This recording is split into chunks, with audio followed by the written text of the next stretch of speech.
Estamos iniciando mais um programa Direito em Foco pela Docon TV, conversando hoje com o professor Wilson Rocha sobre economia no Brasil. Professor Wilson, muito obrigado por sua presença, mais uma vez aqui no nosso programa, falando sobre economia e num momento muito especial no Brasil. A gente está tendo aí uma série de controvérsias, Congresso, governo, Poder Judiciário, sociedade, todo mundo prestando atenção nos rumos que a economia de alguma forma pode nos levar. Seja bem-vindo ao nosso programa. Eu que te agradeço, professor. É sempre um prazer estar aqui e ainda mais nesse momento realmente que é tão importante para o Brasil, que a gente passa por uma série de situações que são atípicas, Então é realmente importante a gente falar sobre isso. Eu como cidadão brasileiro, como todos nós, estou preocupado, Como é que a gente pode ter uma tranquilidade com tantas situações que nos são apresentadas? Ora a questão da Previdência, agora a questão do FGTS, a questão da crise. O Brasil, de repente pode entrar numa situação complicada, Como é que é essa situação? Faz uma análise para a gente aí, professor Wilson. Professor Oscar, então, a situação do Brasil ela é muito complicada porque a gente deixou para tentar resolver tudo no pior momento. A gente demorou demais a tentar arrumar a casa. E aí a gente também tem que talvez pensar e entender por que a gente não fez isso ao longo dos últimos anos ou décadas, etc. Então é uma situação realmente muito complicada. A gente tem alguns pilares que a gente precisa solucionar e infelizmente isso vai doer muito na população. Então isso que você está falando de realmente ficar muito preocupado, a gente realmente tem que ficar. Porque a gente vai ter esse impacto ao longo dos próximos anos e as futuras gerações também. Então a gente passa aí, tem a questão da Previdência, que a gente realmente precisa analisar como que vai ser feito, quais serão os impactos para a população, qual que é o ônus e também qual que é o bônus. Tem a questão, por exemplo, do FGTS, que estão tentando liberar um percentual para ser injetado na economia, ainda está se estudando. Tem questões, por exemplo, de orçamentárias, que a gente não está conseguindo cumprir. Então, realmente, a gente tem que ter essa preocupação. É um momento extremamente delicado, extremamente mesmo. Eu já fui professor de economia política, e eu lembro das aulas, o John Maynard Keynes, tinha uma teoria lá do multiplicador keynesiano, onde se o próprio Estado, ele colocaria uma determinada quantia de dinheiro no mercado, para isso, de alguma forma, ser compartilhado, repartido, negociado, e isso retornaria para o Estado em tributos num valor muito maior que ele colocou. Só que para isso tem que ter dinheiro do Estado para poder colocar no mercado. Quem está voltando para a economia atual, ou ele está lá quietinho e ficou... Então, eu particularmente gosto muito da forma do Keynes pensar, da forma econômica. Talvez ali é a linha que eu particularmente sigo enquanto economista. Keynes, o modelo dele foi replicado para tentar ajudar os Estados Unidos naquela crise de 1929, que foi a maior até então, que era o seguinte: o que ele fala? A partir do momento, resumindo, a partir do momento em que a iniciativa privada ela não vai conseguir solucionar as questões do ponto de vista econômico, gerar crescimento, o Estado tem que intervir. Então tem até uma fala que é muito famosa, que é o seguinte: nem que o Estado tenha que pagar para um funcionário abrir um buraco para depois ele fechar esse buraco, mas que o Estado vai ter que fazer isso. Por quê? Se a iniciativa privada não tem investido, não é dever do Estado fazer isso para que realmente a gente tenha um fluxo, uma velocidade ali de troca de moedas, etc., que isso vai se desencadeando.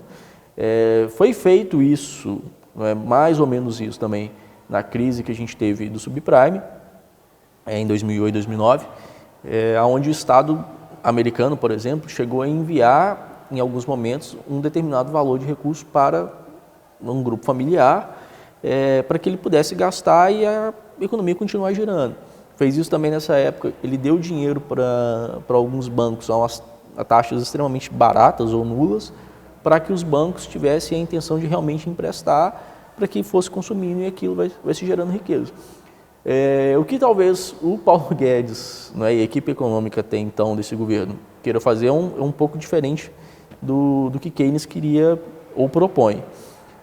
Realmente a gente não tem dinheiro, Tá? Então a gente passa por uma situação que é o seguinte: se você quiser talvez replicar o modelo de Keynes, uma das situações seria você ter um endividamento maior. E aí tem que se realmente estudar, porque o endividamento brasileiro já não é tão baixo, já está realmente num valor que é um pouco preocupante, dada a nossa situação como um todo. Mas, se for seguir essa linha de Keynes, vai ter que se endividar um pouco mais para poder tentar solucionar o problema. Só tem que entender se realmente esse crescimento da dívida, que já é alto, se realmente vale a pena ou não. O modelo do Paulo Guedes também não tem nenhum problema, mas eu particularmente sou mais adepto das ideias do Keynes e acho que seria melhor, talvez, para o país. Eu pergunto porque a gente observa que toda fala, né, do governo, no sentido de se avançar com a economia, ela está voltada para algum tipo de aperto em relação ao cidadão. A gente nota que a Previdência está preocupada com a questão de quando é que vai ser descontado o tempo de trabalho, né, que o trabalhador vai ter que exercer durante sua vida, né, ao invés dessa preocupação, por isso que eu citei o Keynes, do Estado estar ativamente envolvido para poder tirar o país da crise. Não é, né, esgarçar cada vez mais o trabalhador, né, colocando numa condição, inclusive, podendo ser considerado como indigna, né, que é o trabalho a partir dos 65 anos, de uma maneira, né, em que a pessoa tem que manter ali a estrutura da casa. Né. Então é muito difícil a gente pensar no Brasil, onde o cidadão fica nessa condição apertada. O brasileiro é um trabalhador, ele gosta de trabalhar, mas a gente também gosta, de alguma forma, de ter uma perspectiva. A gente quer ter uma segurança e isso talvez está provocando uma certa crítica em relação a essas tomadas de decisão. Você acha que, por exemplo, quando o nosso, o Paulo Guedes, que está à frente da economia, quando ele, lá no Congresso, ou acho que foi até na televisão, num dos canais de televisão, na entrevista, ele falou que a proposta dele da Previdência, ela tinha alguns jabutis. Você acha que quando um ministro da Economia, quando ele apresenta um plano e ele demonstra que existem alguns penduricalhos ali, que podem estar de surpresa tentando pegar, alguém ali, os deputados, os senadores, você acha que isso foi uma boa prática? Não é melhor ser transparente, mostrar o que é necessário fazer, quais são os pontos cruciais e deixar, o sistema de freios e contrapesos, do nosso Estado funcionar? Essa questão de você apresentar um plano com um extra que você pode tirar e ao mesmo tempo não dizer aonde está isso pode provocar uma certa preocupação por quem tem que decidir. Ora, será que nós não estamos tomando uma volta aqui? O que você acha a respeito disso? Então, a alegação do Paulo Guedes e da equipe econômica dele é de que isso não foi apresentado, os cálculos, tem até realmente uma entrevista em que ele fala isso, porque criaria uma anomalia de mercado em alguns setores, na verdade, do mercado. Então, por isso que ele não demonstrou. Particularmente, como ele não demonstrou, a gente não sabe aonde que está, realmente essa pegadinha. Se realmente isso vai provocar uma anomalia no mercado, eu sinceramente não sei, isso é palavra dele. A gente saberia se realmente o cálculo fosse apresentado. Infelizmente, da situação em que a gente vive hoje, muito infelizmente, eu tenho que ser a favor da reforma da Previdência, porque senão realmente o Brasil daqui a alguns anos vai parar. Agora, existem outras formas, se a gente tivesse feito antes, melhor. Por exemplo, o Paulo Guedes fala de uma economia depois de 10 anos de 1 trilhão da aposentadoria, aí o trabalhador vai demorar mais tempo para se aposentar, etc. Mas só para você ter uma noção, a gente perde, com a sonegação ao ano, isso é matéria, até inclusive, se eu não estiver enganado, no UOL saiu agora há pouco tempo, mais de 300 bilhões ano. Então, assim, a gente sabe... 10 anos. A gente sabe que é praticamente impossível você acabar a corrupção de um dia para o outro, e a corrupção sempre vai existir, em todo lugar existe, infelizmente, mas se a gente trouxesse isso para talvez níveis mais aceitáveis, a gente não precisaria mexer nessa reforma da Previdência. Só que em nenhum momento isso é falado e ser debatido. E aí você pega um trabalhador para ele se aposentar mais tarde, e aí você tem uma justificativa em alguns pontos para você negociar. Ah, porque a população está vivendo mais, é porque, por exemplo, nos Estados Unidos, Canadá, na França é assim. Tudo bem, lá é dessa forma, mas você tem toda uma estrutura econômica e social diferente do que a gente tem, né? Por exemplo, a expectativa de vida de qualquer um desses países é infinitamente maior do que a nossa, né? A complexidade econômica é completamente diferente. O hiato social ele é completamente menor do que a gente tem aqui. Mas a gente chegou num determinado momento que você vai ter que escolher, ou você vai perder uma mão, ou você vai perder um braço todo, ou mais. E aí, não é, infelizmente, mais uma vez, o nosso país, como é quase que de praxe, a população vai acabar pagando pato, né? A grande massa, aquela pessoa que realmente ele se esforça, levanta cedo, tem uma série de situações que ela precisa romper para poder crescer, infelizmente ela vai doer mais nela do que em determinados setores. A gente não sabe aonde que está a pegadinha, né? Aí a gente não consegue fazer, não é, com que a própria base aliada ou oposição trabalhe para realmente trazer um conforto, trazer ali um amparo, que seja, não é, econômico, que seja social, enfim, para a população. Infelizmente a gente não consegue ver onde que isso está. Eu concordo com você. E no estudo da economia, né, não é só estatística, não é só matemática, não é só lógica. Você depende da legitimidade, né, de quem está inserido nesse contexto, né? A população é fundamental. Os atores que vão contribuir nas tomadas de decisão, eles têm que estar convencidos, né, de quais são os objetivos. Então, eu concordo quando você fala essa questão de demonstrar, né, o que realmente está sendo feito e desdobrar. Não é só o cidadão. Tinha que ter uma política, por exemplo, de cobrança, né, dos débitos das empresas com relação ao INSS. Tem que ter uma estrutura de corte em relação ao Estado para ver o que pode, né, ser tomado enquanto decisão para poder favorecer. E ao demonstrar de forma transparente que todos os setores, o empresariado, né, o cidadão, todo mundo vai ter que fazer um esforço, todo mundo entendendo que todo mundo vai fazer um esforço, essa pessoa pode entender assim, realmente, né, a gente está passando por um processo em que todo mundo vai ter que se esforçar um pouco mais. Né? Não é só eu, não é só o empresariado, não é só o Estado que tem que dar conta disso. Eu acho que seria bem interessante se nós tivéssemos tido algum tipo de explicação nesse sentido. O que vai fazer com esse débito, né, existente?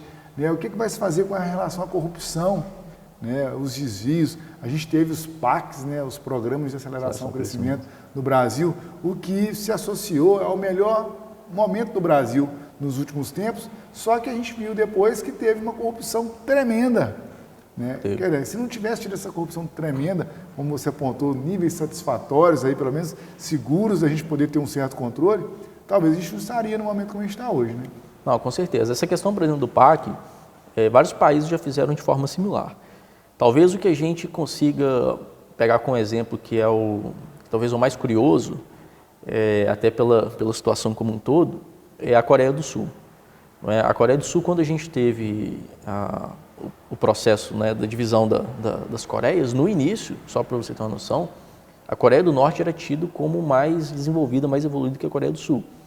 A Coreia do Sul depois adotou esse modelo, né, ela elegeu ali setores e empresas campeãs para se investir, e hoje a Coreia do Sul é uma potência, é um país, né, ali sofre questões territoriais e teoricamente ainda tem guerra com a Coreia do Norte, mas ela fez essa política de uma forma muito bem feita, e aí você tem lá uma legislação realmente que é anticorrupção, onde se realmente é visto que aquilo foi feito, né, de uma forma errada, a empresa e as pessoas são punidas. Se eu não estiver enganado, eu acho que até teve um executivo da Samsung, se eu não estiver enganado, foi até condenado, ou está para ser condenado por agora, justamente por uso de dinheiro errado.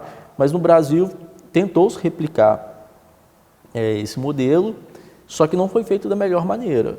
E aí eu particularmente não sei se é realmente por causa do governo ou se é realmente por causa da iniciativa privada, mas a gente teve. Talvez um dos casos mais emblemáticos desses campeões nacionais, dessas empresas, seja o conglomerado do Eike Batista, né, que envolve ali as empresas do Grupo X, e talvez a da JBS, que teve lá a questão do áudio do Joesley e tudo mais, e você vê realmente que são JBS infinitamente mais estruturada, né, realmente ela criou um lastro, virou uma potência, mas com a quantidade absurda de escândalos e de valores, a do Eike Batista acabou quebrando, mas ele também tinha tomado dinheiro muito barato. Eu acho que não é errado fazer essa proposta, muito pelo contrário, ela é muito válida, só que não foi feito da melhor maneira. E aí você entra na questão, às vezes, jurídica, de que essas empresas e esses executivos, eles não foram punidos ou condenados de uma forma que coíba as outras pessoas. Então, pode se mostrar talvez assim, poxa, a partir do momento em que essa pessoa ela não é condenada, essa empresa não é condenada, eu vou fazer, né, também. Você não pega ninguém para fazer um exemplo e tudo mais. E aí mora o nosso problema. A China tem feito isso ao longo de décadas e a gente viu no que a China se transformou, né? Considerando o desemprego aí, né? 13 milhões de desempregados formais, né? Desemprego formal, porque essas pessoas, possivelmente, elas estão encaixadas em algum tipo de iniciativa informal, né, de trabalho. Considerando que, muito embora a gente esteja passando por uma grande discussão da economia no país, mas, por exemplo, aqui em Caratinga, na região, as pessoas, né, estão envolvidas com algum tipo de trabalho, né, as coisas também estão acontecendo. Né? Qual que é a dica, você como consultor, investidor, né, para o cidadão, para o indivíduo? O que ele pode fazer para poder passar, né, por esse momento, né, de uma forma mais segura? O que você, de alguma forma, verifica que é importante para a gente poder fazer nesse momento, enquanto cidadão, enquanto trabalhador aqui, né, na nossa região? Primeiro, a região de Caratinga, a economia é muito atrelada ao café. Então, por mais que você às vezes tenha uma crise às vezes a nível Brasil, como a gente é concentrado no setor agrícola, isso é mais importante para a gente. Então, se o café estiver evoluindo, o preço estiver alto, a gente pode, né, e a gente vai ter ali um período de crise, mas ele vai ser menor e vice-versa. O café baixando, a gente sofre uma retração maior, tem um impacto maior.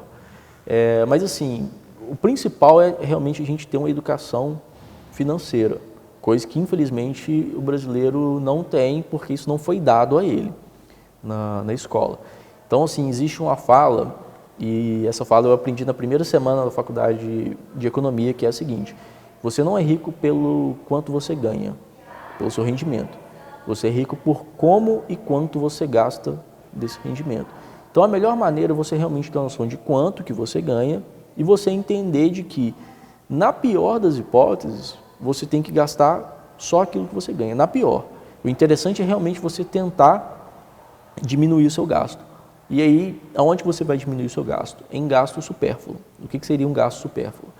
Por exemplo, eu gosto de sair todo final de semana, de tomar uma cerveja, um exemplo, que o brasileiro gosta. Tudo bem, isso é um gasto supérfluo, você não precisa disso para viver. Então, o conselho, por exemplo, eu gosto de fazer isso, mas tente fazer com a menor frequência para que você não gaste todo o seu orçamento. Tem gastos que são primários e que você, infelizmente, não pode deixar de fazer. Que seria, por exemplo, a questão, a pessoa mora de aluguel, ela tem que pagar o aluguel. Eu preciso tomar um remédio por causa de um tratamento. Isso aí é um gasto realmente que é extremamente importante. Então, a intenção é você cortar esse gasto supérfluo o máximo possível para você ter uma reserva financeira. Depois que você tiver essa reserva financeira, tente buscar uma forma de você rentabilizar melhor essa reserva financeira. Então, exemplo, eu juntei lá, sei lá, 5 mil, 10 mil reais. Está na caderneta de poupança. Mas eu tenho alguma aplicação, alguma modalidade de investimento em que eu consiga render mais do que a caderneta de poupança está rendendo? Tenho. Então, eu vou migrar para ela, porque pode ser um rendimento pequeno? Pode. Mas, mesmo assim, ele ainda é mais vantajoso do que a caderneta de poupança. Então, basicamente, seria esse o conselho para a população, né, de uma forma geral. É interessante você falar isso, porque, assim, às vezes, a maioria da população, elas não fazem nem a conta, né, de quanto é que recebem em relação ao que gastam. Um exercício prático, né, é anotar mesmo, né? Sim. Literalmente, você pegar um papel E anotando tudo, no primeiro momento anote tudo. Depois tem coisas que você não precisa anotar, mas anote tudo para você saber para onde o seu dinheiro está indo. Exatamente. Porque o dinheiro vai, às vezes a pessoa gasta, com o que eu gastei esse dinheiro? Coloca R$50 no bolso, para onde foi esse dinheiro? A pessoa não lembra. Não tem noção. Né? Troca o dinheiro vai, some. Então eu acho que é uma forma bem interessante da gente conseguir, pelo menos minimamente, atender a norma da casa, né? Economia, norma da casa. Exatamente. Bem lá. A gente ter essa regra, porque a partir daí a gente pelo menos pode ter uma condição mais segura e não passar tanto aperto assim. Professor Wilson, infelizmente a gente está caminhando para o fim aqui, mas eu queria assim, destacar que foi muito importante essa fala em relação ao Brasil, mas em especial essa fala em relação a cada um de nós enquanto cidadão. O que a gente pode fazer? A economia é algo que está entrelaçado diretamente à nossa vida e não tem como a gente fugir disso. Não. As pessoas não têm como simplesmente, num passe de mágica, né, mudarem, né, a sua vida.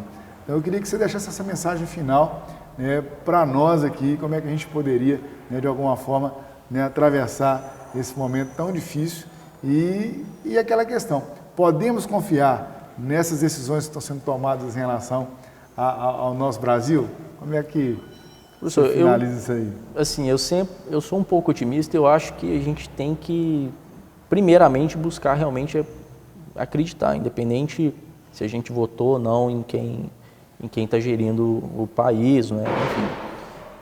Mas o que a gente realmente pode fazer? É realmente começar a buscar um pouco mais de informação, entender aonde que realmente isso vai ser o impacto, não é? Entender se realmente aquela proposta ela vai te trazer benefício, não é? Ou se ela vai penalizar, se ela vai penalizar todos os setores, porque senão realmente fica muito difícil, não é?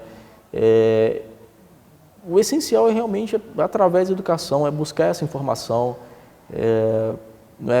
Isso às vezes moroso, é complicado, sim, mas se a gente não buscar isso, a gente corre o risco de perder, direitos e às vezes fundamentais. Se a gente não se importar com a questão política, a gente vai sofrer impacto de forma econômica. Se a gente não se importar com a nossa economia, com o significado lá da economia de tempos atrás, que realmente a gestão ali do lar, a gente também vai sofrer. Então isso está tudo muito interligado. A palavra assim, busque realmente uma forma de você conhecer, trazer esse conhecimento e interpretar e cobrar de quem realmente tem que ser cobrado. Porque o impacto, a tendência é de que ele seja menor se a gente fizer dessa forma. Fica a dica, né? O otimismo, né? Vamos acreditar que vai dar certo. A gente tem que acreditar. Mas vamos fazer a nossa parte também. Fazer a nossa parte. Tem que fiscalizar aquilo que está sendo feito. Isso aí, professor Wilson, muito obrigado pela participação. Eu te agradeço. Está de portas abertas e a gente vai acompanhando. À medida que for surgindo novas situações, a gente volta a conversar aqui, tá ok? Por favor. Obrigado. Programa Direito em Foco se despede. Até o próximo encontro.